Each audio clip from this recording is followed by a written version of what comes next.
Going on, YouTubers? Mopar Man here. Out here today working on the Slant6 head. I took the head off to inspect it. I got to disassemble it.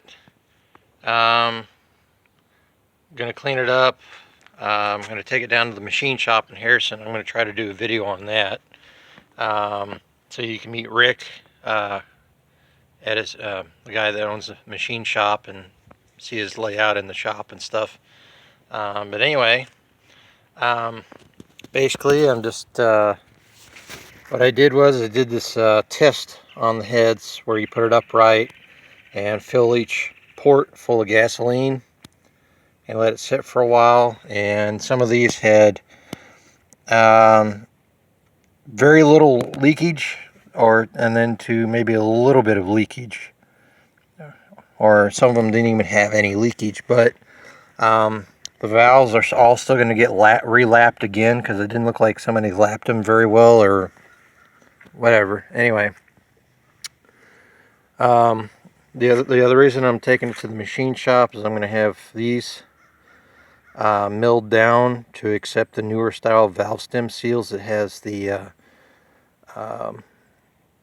metal skirting with the Vitron silicone sleeve and the little tiny little spring washer that goes around this, or little spring ring.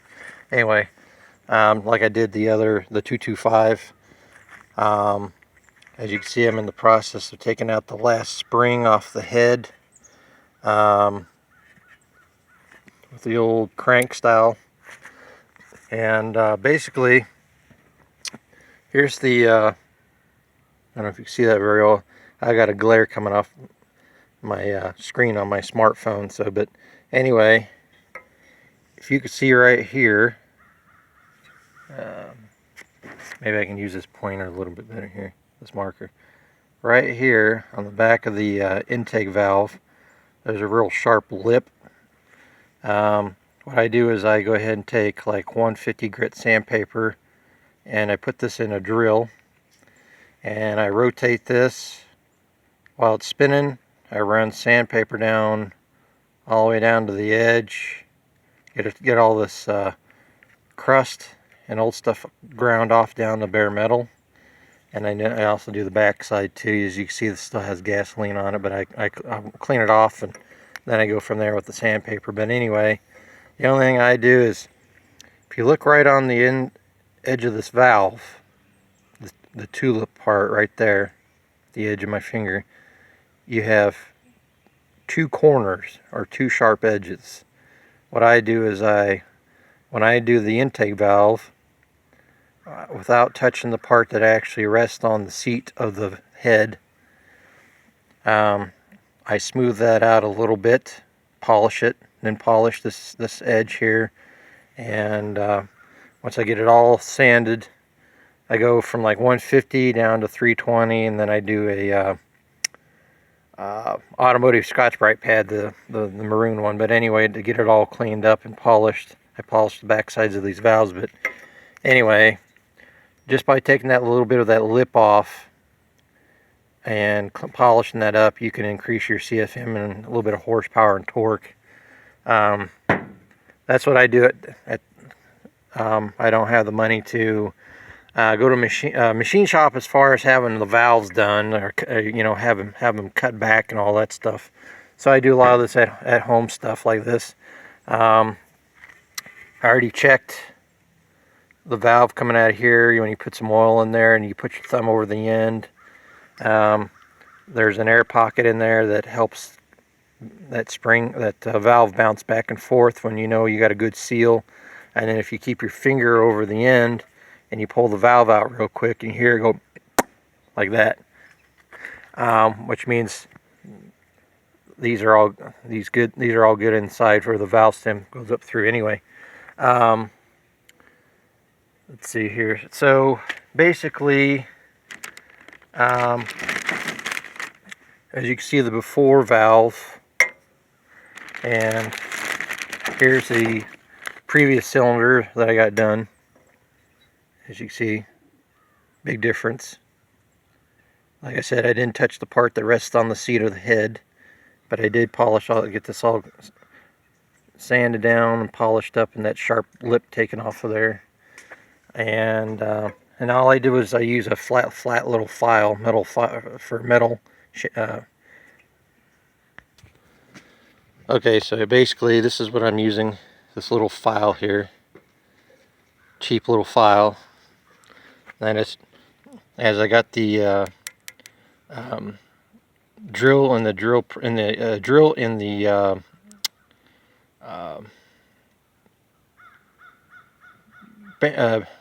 well, what is it I want to say? Had a brain fart.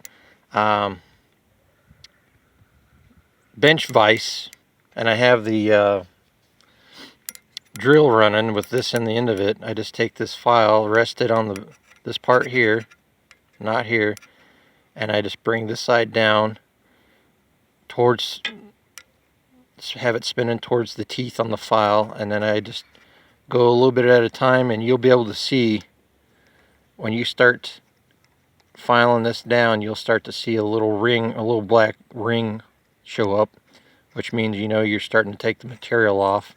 And I keep resting it right there until it comes down to where I don't have any more lip on there, but I still got plenty of meat here to rest on the guide, or the seat I should say. Yeah, the seat, never mind. Anyway, got a little ahead of myself, but anyway,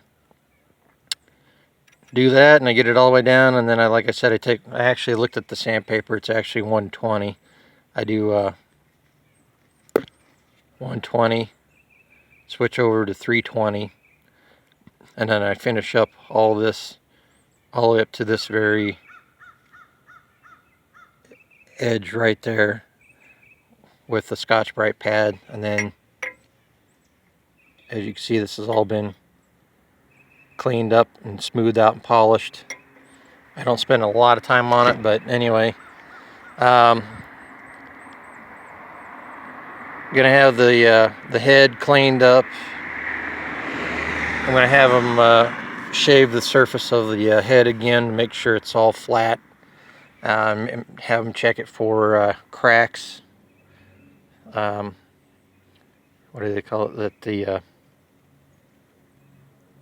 Magnaflux it, and then I'm going to get in here, and on the intake port, I'll clean up the sides and the top, and then and any rough casting pieces that might be sticking out in the deal, and then clean up the. Let's see here. Put this back in there. Put it over there. Move this out of the way.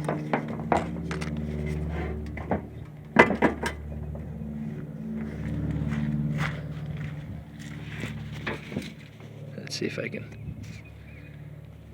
Yeah, so when I come in on the intake side, I'll clean all this up, any sharp edges up in here and around, just to have smooth transition, but I try not to touch the bottom of the port on the intake side to help atomize the fuel so this doesn't run down and trickle. And then on the exhaust side, I clean all that up too and smooth it out, get it smooth out all the ports. And then I come up here to the top, and I'll do a little bit on the side, but mainly focus on the very top of the exhaust exhaust port side on the top, and get that I gasket match that along with the do the same thing to the exhaust manifold, and I clean all the smooth out all the ports and stuff inside the exhaust manifold. So yeah, and then also stay tuned, unless you want to watch it over on Slant Daily Garage. He told me how to go about doing it. Okay, so basically this hole right here is your oil pressure hole, where your oil comes up through to feed your rockers and stuff in the head. And Shane told me that you of course I'm taking the engine out, and then I'll have it tipped upside down, but and use a vacuum cleaner or a little shop vac to clean this out. But you go ahead and thread this hole, and you put in like one of those little Allen wrench little metal plugs. You can get it in a rectangular plastic kit with assorted Allen head block off plugs, little metal plugs, threaded plugs of different sizes, different threading. What you do is you use some red Loctite on the threads, but you tighten that down. But before you tighten that down,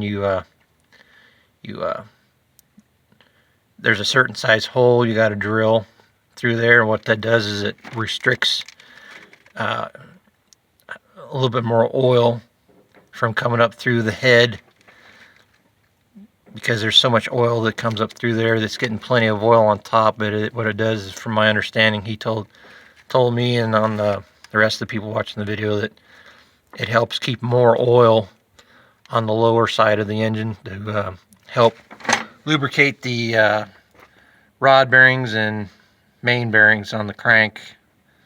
So I'll be doing that to this one, and I didn't get a chance to do it to the other Slant6 till I found out about it. If I get that set of headers for the other Slant6, the 225, I'll take the head back off. I have to take the intake off anyway, if I put them headers on, because it's got the exhaust manifold on it. But anyway, I'll do that, and then I'll do that modification. But anyway, the other mod that I do, now somebody can disagree with me or whatever in the comment section or in the live chats or whatever that we all watch, but this stud and this one over here at the very end, I take those out and I drill the hole. I buy the tap with the drill bit, and I move this up to a 3/8. I believe it's a 3/8, whatever size that hole is on the exhaust manifold. I think it's 3/8, not 5/8. 5/8 would be too big.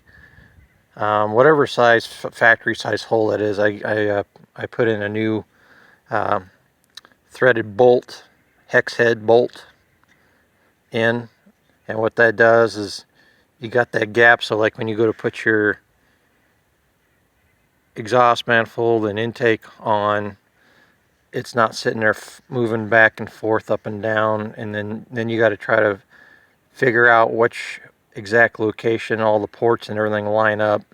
What that those bigger bolts do, it takes the slack out of it and lines the ports up. That's what I did on the 225. Ran the head for like that for years, no issues. Somebody told me one time, you're not supposed to do that because the exhaust manifold flexes and whatever under heat and cold, and it didn't bother it. It didn't crack, nothing. But anyway, if you got any comments or questions, feel free to leave them below. Before I forget, I didn't show you the exhaust valve. Got a little ahead of myself. But anyway,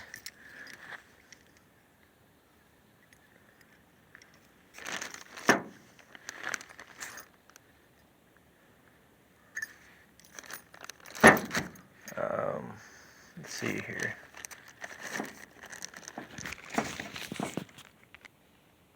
Okay, yeah, as you can see, this has been cleaned up.